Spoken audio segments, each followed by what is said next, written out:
The flash drive.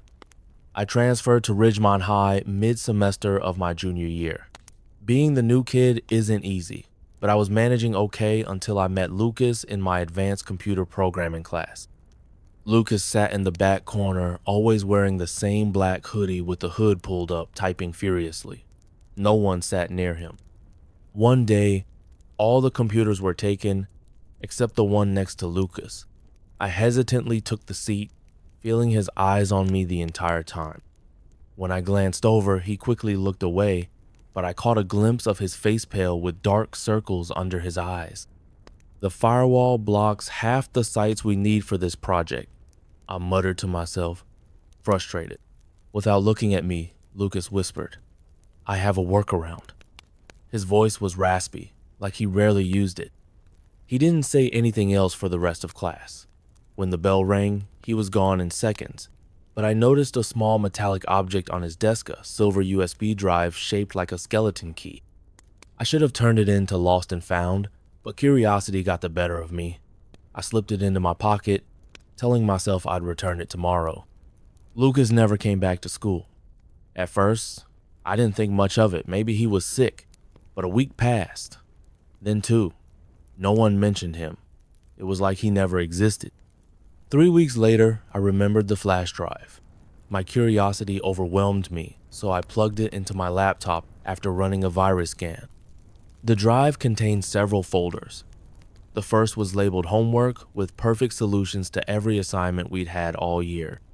The second folder was called music and contained only 3 songs: Don't Fear the Reaper by Blue Oyster Cult, Bad Moon Rising by Creedence Clearwater Revival, and The End by The Doors. The third folder was named Journal. Inside were dozens of text files dated over the past year. I opened the most recent one. They're watching me. I see them at school, outside my window at night. No one believes me. The medication doesn't help. I think tonight I'll finally find out what they want. That was disturbing enough, but the fourth folder made my blood run cold. It was simply called You. Inside were photos, dozens of them, of me. Me walking to class. Me at lunch. Me getting into my car. Me through my bedroom window. The final file was a video. With shaking hands, I clicked play. It showed Lucas speaking directly to the camera. "If you're watching this, you've taken my drive. I knew you would. Curiosity is your weakness. I've been watching you because we're the same. They'll come for you next. The symbols on the back of the drive will protect you. Don't lose it." I ejected the drive and flipped it over. Etched into the metal were strange symbols I'd never seen before. That night, I woke to the sound of scratching at my window. Through the curtains, I could see a tall, thin silhouette that definitely wasn't a tree branch. I still have the flash drive. Sometimes I swear it gets warm in my pocket for no reason at all. The basement recording. My cousin Zoe and I have always been obsessed with ghost hunting shows. Last summer when I was staying at her house, we decided to make our own ghost hunting video. Her family lives in this old Victorian house that creaks and groans even when nobody's moving. Perfect setting, right? We waited until her parents went to bed around 11 p.m., then grabbed our equipment, her dad's old camcorder, a digital voice recorder app on my phone, and a homemade EMF detector we built from a YouTube tutorial. It was basically just a modified transistor radio that picked up static, but we thought it was cool. Zoe's basement was our target location. It was unfinished except for one small laundry room with stone walls that were probably 100 years old. The main area had dirt floors in some spots, and there was this tiny room in the back that used to be a coal cellar. That room had a rusty metal door that would sometimes swing open on its own. We crept down the stairs, our only light coming from the camcorder's night vision. Zoe went first, whispering the standard ghost hunter questions. "Is there anyone here with us? Can you make a noise to let us know you're here?" Nothing happened for the first 20 minutes, and honestly, we were getting bored. Then Zoe had the brilliant idea to go into the coal cellar. "This is where they would have stored the bodies," she said dramatically into the camera. "What bodies?"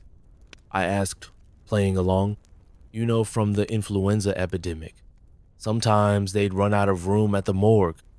She was totally making this up, but it made for good video, so I went with it. As we stepped into the coal cellar, the temperature seemed to drop about 10 degrees. Probably just because it was further underground, but it freaked us out. Zoe's voice dropped to a whisper. "If you died here, can you touch one of us?" Suddenly, our homemade EMF detector went crazy, the static getting louder and more frantic. We both screamed and ran out, leaving the detector behind. We didn't stop until we reached her bedroom, slamming and locking the door. After catching our breath and laughing nervously at how scared we'd been, we decided to review the footage. Most of it was just us walking around and whispering questions to nothing. But when we got to the coal cellar part, something made my skin crawl. As Zoe asked the spirits to touch us, there was a distorted shape behind her that wasn't visible to us at the time. It looked like a tall figure with no distinct features, except for two bright points where eyes should be. And worse, as we watched, it seemed to be reaching towards Zoe's shoulder right before the EMF detector went off. We watched it 3 times to make sure we weren't imagining it. Each time the figure seemed more solid, more intentional in its movements. That night, neither of us could sleep. We kept the lights on and took turns watching the door. The next morning, Zoe's dad asked why we'd left his good flashlight in the basement. Neither of us had brought a flashlight down there. We deleted the video that day, but sometimes when I stay over at Zoe's house, I wake up in the middle of the night to the sound of static, like an old radio trying to find a signal. And I swear I can feel someone watching me from the dark corners of the room, the state park. During my senior year of high school, I got really into nature photography. There's an old state park about 20 minutes from my house called Blackwood Reserve that has these amazing hiking trails and small hidden waterfalls. Perfect for photography practice. One Friday afternoon in October, I drove out to Blackwood to catch the sunset lighting through the autumn leaves. The main parking lot was empty except for a dark green Jeep parked near the trailhead. I gathered my camera gear and headed down the Pine Ridge Trail, my favorite spot for sunset shots. The trail was peaceful, with just the sound of leaves crunching under my feet and birds calling overhead. After about a mile, I found a perfect clearing where the sun was filtering through the red and gold leaves. I spent about an hour taking photos, losing track of time as the light gradually shifted from golden to purple. It wasn't until I checked my phone that I realized how late it had gotten, almost 7 p.m., and the park officially closed at sunset. I quickly packed up my gear and started heading back, using my phone flashlight to navigate the darkening trail. About halfway back to the parking lot, I heard the snap of a branch behind me. I turned quickly, shining my light, but saw nothing. I picked up my pace, telling myself it was probably just a deer or raccoon. A few minutes later, I heard it again, footsteps crunching leaves. Definitely human, and definitely trying to match my rhythm. I stopped. The footsteps stopped. I started walking again, faster now, and the steps behind me resumed, slightly closer. I was about a quarter mile from the parking lot when I decided to hide and see who was following me. I stepped off the trail, behind a large oak tree, turned off my light, and waited. The footsteps continued down the trail, slow and deliberate. As they passed my hiding spot, I caught a glimpse of a tall figure in dark clothing, carrying what looked like a hunting knife. My heart pounding, I waited until the figure was about 50 yards ahead before quietly stepping back onto the trail and heading for the parking lot. I was almost running now, trying to keep my footsteps as quiet as possible. When I finally reached the lot, the green Jeep was gone, but parked right next to my car was a dark pickup truck I hadn't seen before. Through the truck's window, I could see someone sitting in the driver's seat, just watching the trail. I had 2 choices: head for my car and risk encountering whoever was in the truck, or go back into the woods where I knew someone with a knife was wandering. As I stood frozen with indecision, the truck's headlights suddenly flashed on, illuminating me completely. The driver's door opened, and a park ranger stepped out. "Park's closed. You know," he said, approaching me. "Saw your car and was about to leave a citation. Everything okay? You look spooked." I told him about being followed on the trail. He radioed for backup and escorted me to my car, waiting until I was safely inside with the doors locked before he went to investigate. I later found out they caught a man with an outstanding warrant hiding in the woods. The ranger told me the man had been suspected of attacking hikers in parks across 3 counties. I still go to Blackwood sometimes, but never alone and never close to sunset, and I always feel like someone's watching me from between the trees. The Unwanted Roommate. My sophomore year of college, I moved into an old converted house that had been split into 4 apartments. My unit was on the 2nd floor, with slanted ceilings and these weird little storage nooks built into the walls. The rent was cheap enough that I could afford to live alone, which was all that mattered to me. The first month was uneventful. I settled into a routine of classes, work, and studying. But then little things started happening that I couldn't explain. I'd come home to find lights on that I was certain I'd turned off. Food would disappear from my fridge, not everything, just specific items like yogurt or leftover pizza. I blamed it on stress and my obviously faulty memory. Then one night in November, I woke up around 3 a.m. to the sound of my shower running. Half asleep, I figured I must have left it dripping and got up to turn it off. When I opened the bathroom door, the shower was completely dry.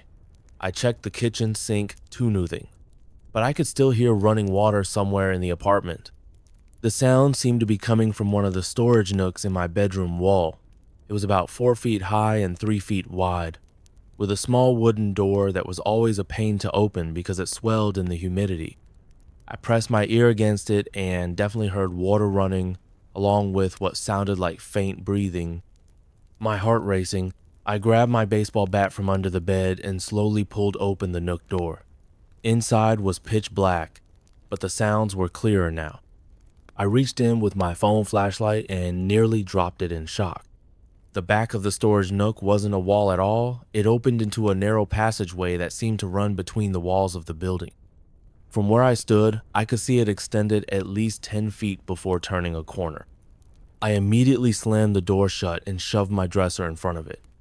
That night, I slept on my couch with all the lights on and the bat next to me. The next morning, I called my landlord and demanded an explanation. He seemed genuinely confused, saying the building had been renovated years ago and there shouldn't be any passageways between apartments. He promised to come check it out that afternoon. While waiting for him, I decided to look more closely at the other storage nooks in my apartment. In the one near my kitchen, behind some old textbooks I'd stored there, I found candy wrappers, an empty water bottle, and worst of all, a small digital camera. With shaking hands, I turned it on and checked the gallery. There were dozens of photos of me sleeping, me studying at my desk, me getting dressed. Some were from angles that could only have been taken from inside the walls. When my landlord finally arrived, he brought a contractor with him. They opened up the nook in my bedroom and explored the passageway, discovering that during renovations, the workers had left small maintenance tunnels throughout the building. These tunnels connected to all 4 apartments. In the center of the tunnel system, they found a makeshift living space with a sleeping bag, food, and several notebooks filled with detailed observations of the tenants' daily routines. The person who had been living there was never caught, but police believed it was a former maintenance worker who had kept a key. I broke my lease the next day. Sometimes I still wake up in the night, convinced I hear breathing coming from inside my walls. The night shift. My first semester of college, I was desperate for money and ended up taking a night shift job at Valley View, a small 24-hour convenience store about a mile from campus. The pay was decent, and the owner, Mr. Patel, seemed nice enough.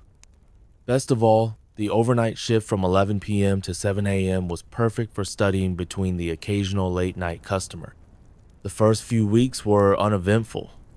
I'd restock the coolers, clean the coffee machines, and spend most of my time reading textbooks or working on assignments. Sometimes I wouldn't see a single customer between 2 and 5 a.m. One night in late October, I was deeply focused on a chemistry problem when the bell above the door chimed. I looked up to see a middle-aged man in a worn brown jacket. Nothing unusual about him except his eyes, which were bloodshot and seemed to be looking slightly past me rather than at me. "Evening," I said with my rehearsed customer service voice. He nodded but didn't speak. He wandered the aisles for nearly 20 minutes, occasionally picking up items and putting them back. Finally, he approached the counter with a single item of red plastic lighter. "Will that be all?" I asked. He stared at me for an uncomfortably long time before speaking. "You ever work nights at the old location?" His voice was raspy, like he hadn't spoken in days. "Sorry, I didn't know there was an old location," I replied, feeling a growing unease. "Burned down," he said, sliding exact change across the counter. 4 years ago tomorrow. Nasty business." He pocketed the lighter without waiting for a receipt and left. The interaction left me feeling unsettled, but I brushed it off. College towns always had their share of odd characters. The next night, the same man returned at exactly 2:17 a.m. I knew the time because I just checked my phone when the door chimed. Again, he wandered the aisles before buying a single red lighter. "You know, someone burned it down on purpose," he said as I handed him his change. "They never caught who did it." Before I could respond, he was gone. This pattern continued for 4 more nights. Each time he'd arrive at exactly 2:17 a.m., buy a single red lighter, and make some cryptic comment about the fire. By the 5th night, I was thoroughly creeped out and mentioned it to Teresa, the woman who worked the evening shift. "What did he look like?" she asked, her expression suddenly serious. I described him: medium height, brown jacket, bloodshot eyes. Teresa's face went pale. "That sounds like Alan Mercer. He used to own this place with Mr. Patel before the original store burned down." "So he's what, a former owner who likes to check on the new place?" I asked, relieved there was a normal explanation. Teresa shook her head slowly. "No, that's not possible. Alan Mercer died in that fire. They found his body in the back office. Mr. Patel rebuilt and renamed the store in his honor. Valley View was Alan's favorite fishing spot." I laughed nervously, sure she was messing with the new employee. "Very funny. Well, if my ghost comes back tonight, I'll ask for his ID." That night was eerily quiet. No customers at all, which was unusual even for a weeknight. As 2:17 approached, I found myself staring at the door, half expecting it to chime. When it didn't, I felt both relieved and strangely disappointed. At 2:20, I decided to make a fresh pot of coffee to keep myself awake. As I was measuring the grounds, I smelled smoke. At first, I thought something was wrong with the coffee machine, but the smell was too strong, more like burning plastic. I followed the smell to the back of the store, toward the employee restroom and storage area. The smoke was getting thicker, and I could feel heat coming from behind the storage room door. When I touched the handle, it was scorching hot. I ran back to the counter for the fire extinguisher and called 911. By the time I returned to the storage room, flames were visible under the door. I tried using the extinguisher, but the fire was spreading too quickly. The fire department arrived within minutes and managed to contain the blaze before it destroyed the whole building. The fire chief later told me it had started in the exact same place as the fire 4 years ago electrical panel in the storage room. As I stood outside watching the firefighters work, I noticed someone across the street, a familiar figure in a brown jacket, illuminated by the flashing lights. When our eyes met, he held up what looked like a red lighter, flicked it once, and vanished into the darkness. I quit the next day. Mr. Patel didn't seem surprised. He just nodded sadly and said, "Some say Alan doesn't want anyone working his shift. You're the sixth night clerk to quit after seeing him." I asked why he never warned me. "Would you have believed me?" he replied. "Besides, Alan only appears to those working on the anniversary week of the fire. I thought maybe this year would be different. I still walk past Valley View sometimes during daylight hours. Mr. Patel always greets me warmly, but I've never gone back after dark, and I've developed a strange aversion to red lighters."